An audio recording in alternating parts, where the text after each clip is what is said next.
ബിനാലയിലെ കലാസൃഷ്ടികളിൽ നിന്ന് ഇനി കാസർകോട്ടെ ഒരു കലാകാരനെ പരിചയപ്പെടാം. കൺമുന്നിൽ കാണുന്ന എന്തിനേയും മരത്തടികളിൽ കൊത്തിയെടുത്ത് വിസ്മയമാവുകയാണ് കാസർഗോഡ് ചെങ്കള സ്വദേശി റെനീഷ് എന്ന യുവ കലാകാരൻ. ദാരുശില്പ നിർമ്മാണത്തിൽ ഡോക്ടറേറ്റ് വരെ നേടിയ റെനീഷിന്റെ കരവിരുതുകൾ ഇനി കാണാം.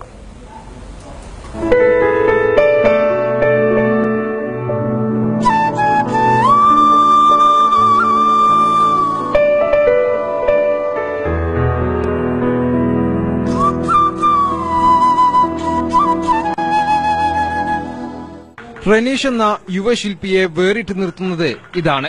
ഒരു പെൻസിൽ തുമ്പോ മരത്തടിയോ എന്തിന് കുളിക്കാനുള്ള സോപ്പോ റെനീഷിന്റെ കയ്യിൽ കിട്ടിയാൽ വിസ്മയം ജനിപ്പിക്കുന്ന ശില്പമാകാൻ അധികം സമയം വേണ്ട.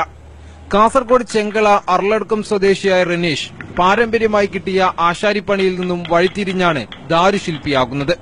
നിത്യവൃത്തിക്കായി പിന്നെ കൊത്തുപണിയെ തന്നെ ഒരു ഉപാധിയാക്കിയെടുത്തു.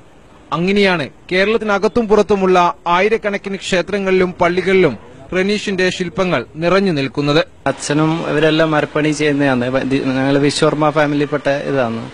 അപ്പൊ അതുകൊണ്ട് കൊത്തുപണിയോട് ഒരു താല്പര്യം തുടങ്ങിയ കാരണം ഈ വർക്കിലേക്ക് ചെയ്തതാണ്.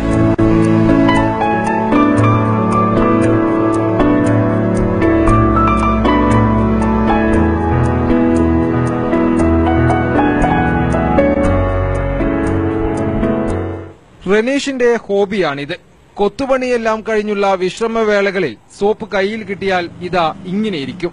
മനം കുളിർപ്പിക്കുന്ന കുഞ്ഞു ശില്പങ്ങളായി മാറാൻ അധികം സമയം വേണ്ട. അത് നമ്മളെ ഫ്രീ ടൈമില് ഉണ്ടാക്കുന്ന ഇതാണ്. എല്ലാവരും നല്ല പ്രോത്സാഹനമാണ്. അതുകൊണ്ടാണ് പിന്നെയും ചെയ്യാനുള്ള ഒരിത് വരുന്നത്.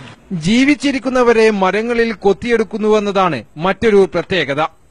കൃത്യമായ അളവും നിരീക്ഷണവുമില്ലെങ്കിൽ ആള് മാറിപ്പോകുമെന്ന് റെനീഷ് പറയുന്നു. ഈ ശില്പചാരുതയുടെ പെരുമ കടൽ കടന്ന് അങ്ങ് അമേരിക്കയിൽ വരെ എത്തി. അമേരിക്ക ആസ്ഥാനമായുള്ള രാജ്യാന്തര തമിഴ് സർവകലാശാല ഡോക്ടറേറ്റ് ബിരുദം നൽകിയാണ് റെനീഷിന്റെ കഴിവുകളെ ആദരിച്ചത്.